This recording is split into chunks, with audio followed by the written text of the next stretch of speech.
जीवन में आने वाली परेशानियों की वजह से बढ़ती है हमारी योग्यता और संघर्ष की क्षमता। एक प्रचलित कथा के अनुसार पुराने समय में एक किसान की फसल बार बार खराब हो रही थी। कभी तेज बारिश की वजह से, कभी तेज धूप की वजह से, कभी ठंड की वजह से उसकी फसल पनप नहीं पा रही थी। एक दिन इससे दुखी होकर किसान भगवान पर नाराज हो गया।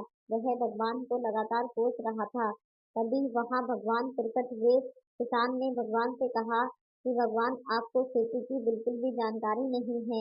आप गलत समय पर बारिश कर देते हैं, कभी भी तेज धूप और ठंड बढ़ा देते हैं। इससे हर बार मेरी फसल खराब हो जाती है। आप मेरी अगली फसल तक मेरे अनुसार मौसम कर दीजिए। जैसा मैं चाहूँ वैसा ही मौसम रहे। ये बातें सुनकर भगवान ने कहा कि ठीक है, अब से ऐसा ही होगा। ये बोलकर वे अंतर्ध्यान हो गए।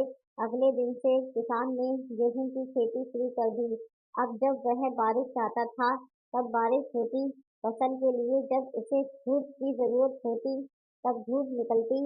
इसी तरह उसकी इच्छा के अनुसार मौसम चल रहा था। धीरे धीरे उसकी फसल तैयार हो गई। हरे भरे खेत को देखकर किसान बहुत खुश था।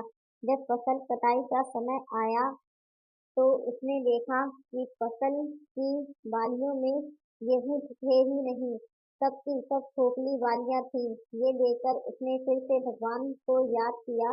भगवान प्रकट हुए तो उसकी वजह पूछी। भगवान ने कहा कि तुम्हारी फसल ने बिल्कुल भी संघर्ष नहीं किया किया है, इसी वजह से ये खोखली हो गई हैं।